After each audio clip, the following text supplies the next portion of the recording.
Otcu i Sinu i Svatom Duhu i ime i prisno i po vijeki vjekov.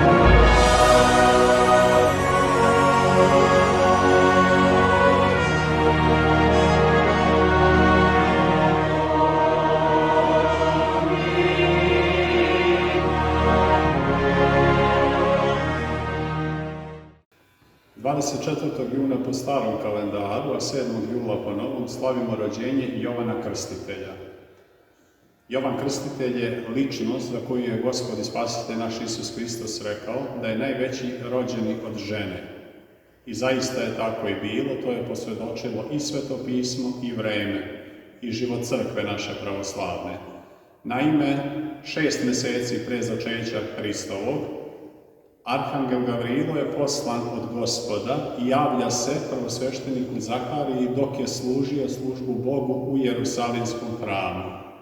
I on mu govori radosnu i čudesnu vest, da će žena njegova Elisaveta začeti i roditi sina.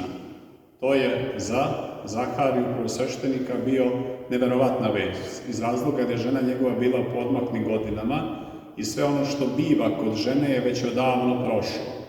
Znak da će to biti zaista ispunjeno i ostvareno bio je taj da mu Arhangel Gavrilo govori da će on da onemi do dana dok se dete ne rodi.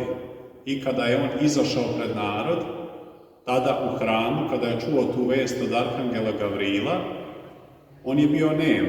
Narod je bio u čudu šta se to desilo i zaista žena njegova je začela sina. I kada je došlo vreme da se da ime detetu po rođenju, svi su se razmišljali kako ime da mu daju, ali je prvosveštenik Zaharija tada napisao na daščici Jovan mu je ime, jer je tako anđeo Arhangel Gavrilo blagovestio onako kako je Bog rekao. I to dete je bilo čudesno dete i ubrzo posle toga prvosveštenik Zaharija je ubijen u Jerusalimskom hramu, a majka njegova, Jelisaveta, je morala da beži sa njim u pustinju.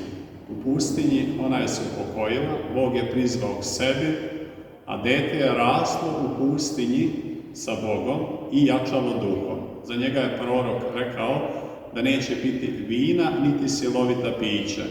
Bio je jedan od najvećih propovednika koji je pripremio put pred Hristom u ljudskim dušama, jer je propovedao u Jordanskoj pustinji i preneo rodu ljudskome reči Božije, pokajte se jer se približilo carstvo Božije. Dan njegovog rođenja u našem narodu je poznat kao Ivanjdan. Inače, posvećeno mu je više praznika i više dana u godini i odmah ga pominjemo po časti posle presvete Vladičice naše Bogorodice.